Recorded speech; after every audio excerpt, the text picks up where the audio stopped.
Yes, good morning 10th class. आज शुरू करते हैं हम नेक्स्ट चैप्टर आदरणीय जयशंकर प्रसाद जी की कविता आत्मकथ्य। बेटा उससे पहले थोड़ा बहुत हम इन जयशंकर प्रसाद जी के बारे में देख लेते हैं। इनका जन्म माना जाता है सन 1889 1889 और कहाँ हुआ था? वाराणसी में। और इनकी मृत्यु हुई थी सन 1937 में। बच्चों इन्होंने 8th तक की पढ़ाई तो प्रॉपर विद्यालय में प्राप्त करी, फिर अनुकूल परिस्थितियां नहीं होने के कारण ये कॉलेज तक का जो सिलेबस था नहीं पढ़ पाए। फिर इन्होंने स्व अध्ययन से हिंदी, फारसी, उर्दू आदि भाषाओं का अध्ययन किया और उसमें विशेष योग्यता प्राप्त की। बच्चों ये छायावादी काल के प्रमुख कवि माने जाते हैं और छायावादी काल की प्रमुख विशेषता रही है प्रकृति वर्णन। तो बच्चों इसमें भी, इस कविता में भी आपको छायावाद के लक्षण कंप्लीट दिखाई देंगे। छायावाद की छवि इसमें आपको दिखाई देगी। बच्चों इस कविता में जिसका नाम है आत्मकथ्य, आत्मकथ्य इस शब्द को पहले समझो। आत्मकथ्य का मतलब होता है अपने द्वारा कही गई बात, अपने द्वारा कही गई बात अर्थात आत्मकथा। ठीक है, अब यहाँ पर खुद के लिए कोई बात बतानी है आपको। अगर बोला जाए कि आज आपके साथ दिन भर में क्या क्या हुआ, ऐसी बहुत सी चीजें हो जाएगी जो आप दूसरों के साथ शेयर करना नहीं चाहोगे। होता है कुछ ना कुछ 19-20 ऐसा जरूर होता है अपने जीवन में कि जब व्यक्ति सब कुछ सबको नहीं बताना चाहता, कुछ परिस्थितियों के कारण, कुछ दूसरों के सम्मान के कारण, कुछ मुलायजे के कारण। हम समाज में रहते हैं, समाज में ऐसी विभिन्न परिस्थितियां प्रतिदिन बनती है कि जब व्यक्ति को न चाहते हुए भी कोई काम करना पड़ता है, न चाहते हुए भी अपनी गलती माननी पड़ती है और न चाहते हुए भी पता नहीं क्या क्या करना चाहिए, करना पड़ता है कुछ रिश्ते निभाने के कारण। हम जानते हैं ना, समाज में रहना एक बहुत दुष्कर कार्य है। ठीक है, और वो भी सामूहिक परिवार में रहकर समाज के उत्तरदायित्व निभाना एक उससे भी ज्यादा मुश्किल काम है। अब यहाँ पर प्रतिदिन जहाँ दो बर्तन होते हैं वो आपस में बजते ही बजते हैं। तो प्रतिदिन हमारे सामने ऐसी कितनी ही विकट परिस्थितियां उत्पन्न होती है कि जो कितने ही काम ऐसे होते हैं जो हमको पसंद है वो भी हम कर रहे हैं और जो हमको ना पसंद है वो भी हम कर रहे हैं। किसके कारण? ताकि हमारा सामाजिक संतुलन बना रहे। अब कोई अपनी बात, छोटा सा उदाहरण दूं, कोई मित्र है अपना और वो चाहता है कि आज वहां मूवी देखने चले और हमारा मन नहीं है, छोटा सा उदाहरण है ये, तो हम उसको मना करेंगे क्या? नहीं तू चला जा, मैं नहीं आ रहा हूं। नहीं, ऐसा नहीं हो सकता। कितनी ही बार हमको दूसरों का मन रखने के लिए भी अपना काम मन मारकर करना पड़ता है, दूसरों की खुशी के लिए भी हमको जीना पड़ता है। तो यही बात यहाँ पे कवि ने बताई है कि इनको जो मित्र मंडली वाले लोग होते हैं वो उनको कहते हैं कि आप अपनी आत्मकथा लिखिए। तो इस कविता में इन्होंने यही बताया है कि आप लोग जो मुझे अपनी आत्मकथा लिखने के लिए प्रेरित कर रहे हैं कि ऐसी कोई बात नहीं है मेरे जीवन में, ऐसी कोई घटना मेरे जीवन में नहीं घटी कि जिसको पढ़कर कोई सामने वाला कोई प्रेरणा ले।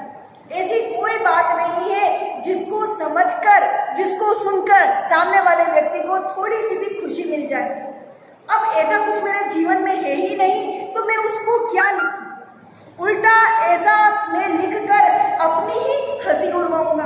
जो लोग आत्मकथा लिखते हैं वो भी कहीं ना कहीं सामने वाले से अपना उपहास ही उड़वाते हैं। क्यों कोई हर बात अपने जीवन की किसी और के साथ शेयर करे? कितनी ही बातें बताने वाली होती है, कितनी ही बातें बताने वाली नहीं होती है। अगर मैं यूं के यूं सब कुछ लिखता चला गया तो कवि का मतलब ये है कि आप जो मुझे कह रहे हैं आत्मकथा लिखने के लिए, यूं के यूं मैंने अपनी आत्मकथा लिख दी तो हो सकता है कहीं उसमें आपकी चर्चा आ जाए और कहीं आपको ठेस पहुंचे। मैं जो आपको मुंह से नहीं बता सका, हो सकता है वो मेरी आत्मकथा में कई शब्द बनकर उभर आए और वो पढ़कर आपको कहीं ठेस पहुंच जाए। तो मैं नहीं चाहता कि मैं अपने अच्छे मित्र किसी छोटी सी सच्चाई के पीछे खो दूं। तो जो प्रेम हमारा बना हुआ है उसे बना रहने दें। और यहाँ पर एक पीछे वाले पैराग्राफ में ये भी आया है कि इन्होंने अपनी एक छिपी हुई प्रेम कहानी बताई थी कि कोई था मेरे जीवन में ऐसा कि जिसके साथ मैंने वो हसीन पल बिताए थे और मैंने नहीं चाहता कि वो जग जाहिर हो, दुनिया उसको जाने।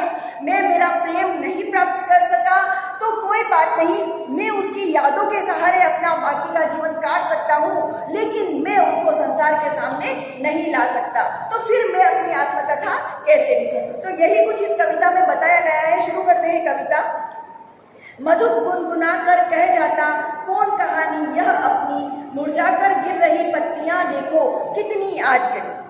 देखो प्रकृति वर्णन का असर आ गया। छायावाद के प्रमुख लक्षण प्रकृति वर्णन, और यहाँ पर कवि ने प्रकृति से ही अपनी कविता की शुरुआत की है। वो क्या कहते हैं कि मधुप गुनगुना कर कह जाता, मधुप मतलब भंवरा, भंवरे का जो गुंजन करना है, कवि को उस भंवरे को देखकर ऐसा लगता है जैसे वो कोई न कोई अपनी कहानी हमें बता रहा है। उसी तरह से मुरझाकर गिर रही पत्तियां देखो कितनी आज करी।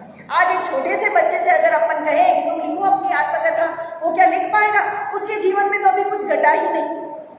तो आत्मकथा लिखने के लिए थोड़ा बहुत जीवन का अनुभव होना तो आवश्यक है, कोई एक परिपक्व उम्र होना आवश्यक है। तो कवि ने यहाँ पर पेड़ का उदाहरण दिया है कि पेड़ों से जो सूखी पत्तियां गिरती है, जरूर उन सूखी पत्तियों की तो कोई न कोई कहानी अवश्य रही होगी। और वो जो सूखी हुई मुरझाई हुई पत्तियां जब पेड़ से नीचे अलग होती है, तो अलग होते हुए भी देखकर मुझे ऐसा लगता है जैसे वो कोई अपनी कहानी कह रही है। यानी कवि का कहने का मतलब ये है कि इस संसार में हर एक वस्तु की अपनी कोई न कोई कहानी अवश्य होती है। इस गंभीर अनंत नीलिमा में असंख्य जीवन इतिहास यह लोग करते ही रहते हैं अपना व्यंग मलिन उपहास। व्यंग मतलब हंसी मजाक वाला, मलिन मतलब कि मेला, और उपहास मतलब कि हंसी उड़ाना। तो कवि ये कह रहे हैं कि इस दुनिया में असंख्य, कि जिसकी कोई गिनती ही नहीं है, इतना असंख्य इतिहास छिपा हुआ है, असंख्य ऐसी आत्मकहानियां छिपी हुई है कि जिसको बोलकर, जिसको बताकर उन लोगों ने अपना उपहास ही उड़वाया है। और वो भी व्यंग मलिन, क्योंकि इस दुनिया में लोग बहुत कम होते हैं जो किसी का गम सुनकर उसको बांटे। खुशियां बांटने सब आ जाते हैं, गम कोई नहीं बांटता, गम कोई कम नहीं करता। तो इसीलिए कवि कह रहे हैं कि असंख्य इस दुनिया में ऐसे लोग हैं जो आत्मकथा लिखकर अपनी ही हंसी उड़वाते हैं, उनका कोई गम कम नहीं होता, लेकिन उपहास उनका अलग से उड़ जाता है। तो ऐसे तो दुनिया में असंख्य कहानियां छिपी पड़ी है। तब भी कहते हो कह डालो दुर्बलता अपनी बीती। कवि अपने घटित जीवन को अपने जीवन की कमजोरी समझते हैं। जो भी घटित घटना जो उनके जीवन में हुई, उसको वो अपनी कमजोरी, अपनी दुर्बलता समझ रहे हैं। वो क्या समझ रहे हैं कि मेरे जीवन में जो कुछ भी घटा वो मुझे प्रेरणा देने वाला नहीं है, और यदि वो मुझे ही प्रेरणा नहीं दे रहा है तो वो सामने वाले को क्या प्रेरणा देगा? ये कोई आवश्यक नहीं कि उसे प्रेरणा मिले ही मिले। तो वो क्या कह रहे हैं कि इतना सब कुछ होते हुए भी मेरे जीवन में कुछ विशेष न पाकर भी क्या आप ये चाहते हैं कि मैं अपनी आत्मकथा लिखूं? तुम सुनकर सुख पाओगे, देखोगे यह घाघर रीति। कवि ने अपने जीवन को घाघर रीति यानी खाली घड़ा बताया है। रीति मतलब खाली, घाघर मतलब कि घड़ा, कि भाई घाघर का मूल्य किससे होता है? उसमें भरे हुए जल के कारण। तो यहाँ पर कवि का कहने का मतलब ये है कि उनका जीवन तो खाली घाघर के समान है जिसमें जल है ही नहीं। इसका मतलब ये कि उसमें कोई औचित्यपूर्ण बात, औचित्यपूर्ण घटना, प्रेरणादायक कोई इतिहास है ही नहीं जिसको पढ़कर सामने वाला कोई खुशी ग्रहण करे। तो ऐसा खाली जीवन मैं पत्ते पे उकेरूं तो इसका कोई मोल नहीं होगा। अपने को समझो किंतु कहीं ऐसा न हो कि तुम ही खाली करने वाले, अपने को समझो मेरा रस ले अपनी भरने वाले। यहाँ पर कवि का संकेत उन लोगों के प्रति है जिन लोगों ने कभी भूल चूक में भी कवि का दिल दुखाया था। तो कवि यहाँ पर क्या कह रहे हैं कि कहीं ऐसा न हो कि मैं अपनी आत्मकथा में उन बातों को लिख दूं जिन बातों के नायक तुम हो। कहने का मतलब ये कि यदि वो बातें मैंने लिख दी कि जिनसे मेरा दिल दुखा था, और वो दिल दिखवाने वाले तुम ही थे, और तुम ही यदि मेरी आत्मकथा पढ़ोगे तो तुम्हें कितना दुख पहुंचेगा कि इस आदमी का मैंने दिल दुखाया था। मैं यह नहीं चाहता। अपने संबंध जैसे बने हुए हैं वैसे ही बने, आगे भविष्य में भी बने रहेंगे तो मुझे खुशी होगी। और मेरी आत्मकथा अगर अपने संबंधों पर प्रभाव डालती है तो मैं ऐसी आत्मकथा लिखना नहीं चाहता। यह विडंबना, अरे सरलते तेरी हंसी उड़ाओ में, यहाँ सरलता आया है कवि के जीवन के प्रति। कवि का जीवन बड़ा सीधा और सरल रहा है, और कवि ये कहते हैं कि मैं ऐसे सीधे सरल को आत्मकथा के रूप में, ऐसे सरल सीधे जीवन को अपनी आत्मकथा के रूप में लिखूं और उसकी हंसी उड़वाऊं, ऐसा मैं नहीं चाहता। भूले अपनी या प्रवंचना औरों की दिखलाओं में। कवि ये कहते हैं भूले कि मैंने जीवन में जो भूलें की है, जो दुर्घटनाएं मेरे जीवन में हो गई है, जो गलतियां मेरे जीवन में हो गई है, मैं नहीं चाहता कि उसको दुनिया भी जाने।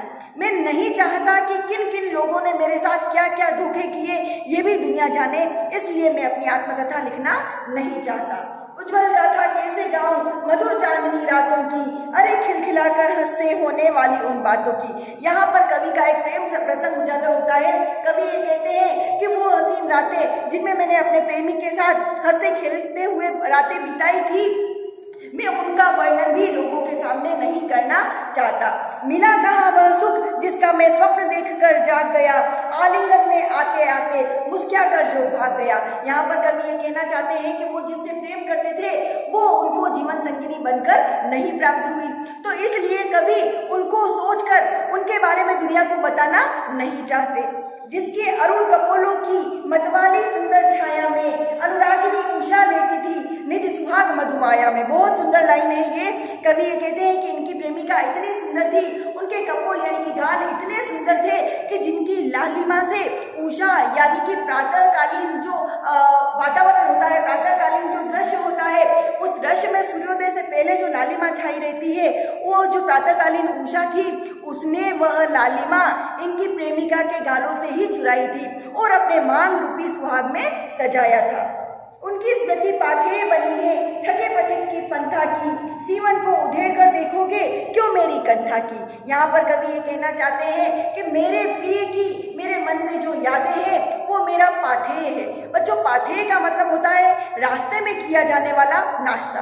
अब आप कहीं लंबी यात्रा पर निकले हो, आजकल तो होटल और रेस्टोरेंट्स बहुत ज़्यादा मिल जाते हैं, लेकिन पुराने ज़माने में जब रास्ते में होटल और रेस्टोरेंट्स नहीं होते थे, ढाबे नहीं होते थे, तब लोग बाग घर से अपना नाश्ता, पूरी सब्जी जो भी हो नाश्ता बनवा कर ले जाते थे ताकि रास्ता लंबा हो, भूख लगे तो कहीं छाया देखकर वो खाए और पानी पिए और वापस अगला वाला मार्ग तय करे।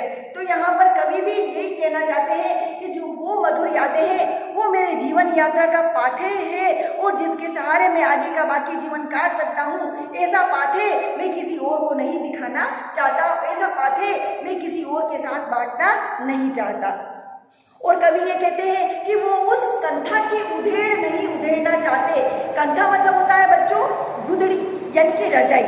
यहाँ पर कवि ये कह रहे हैं कि जिस प्रकार एक रजाई उधड़ जाए तो उसकी रुई रुई अलग हो जाती है, उसी प्रकार इनका जीवन भी एक कंथा की तरह है जिसको ये उधेड़ कर रखना नहीं चाहते और अपनी जो मधुर बातें हैं, अपनी जो मधुर यादें हैं, ये किसी के सामने ये बताना नहीं चाहते। छोटे से जीवन की कैसे बड़ी कथाएं आज कहूँ, क्या यह अच्छा नहीं कि औरों की सुनता मैं मौन रहूं। कवि ये कहते हैं कि मेरा जीवन तो छोटा सा रहा और छोटे से जीवन में कोई ऐसी बड़ी बात नहीं हुई कि मैं लोगों को आत्मकथा के रूप में बता सकूं। तो मैं तो ये चाहता हूं कि लोगों की जो बड़ी बड़ी घटनाएं हैं, लोगों की जो आत्मकथाएं वो मैं पढूं और मैं सुनूं। मेरे जीवन में तो ऐसा कुछ भी बताने लायक नहीं है। सुनकर क्या तुम भला करोगे मेरी बोली आत्मकथा, अभी समय भी नहीं थकी सोई है मेरी मौन व्यथा। मौन व्यथा बोला है इन्होंने अपनी जीवन यात्रा को। वो क्या कहते हैं कि चुप एक जो दुख मेरे हृदय में छिपा हुआ है वो दुख मौन ही रहे जब तक सही है। मैं दुनिया के सामने अपना दुख प्रकट नहीं करना चाहता, तो मैं जैसा हूँ मुझे वैसा ही रहने दो। मेरे जीवन के जो दबे हुए पन्ने हैं, छिपे हुए पन्ने हैं, मैं किसी के सामने प्रकट नहीं कर सकता। मेरे भोली भाली सी मेरा सीधा सरल जीवन रहा है और इस सीधे सरल जीवन में किसी के लिए कोई प्रेरणा नहीं, कोई ऐसी घटना नहीं जो किसी को खुश कर सके, तो फिर ऐसी आत्मकथा मैं क्यों लिखूं।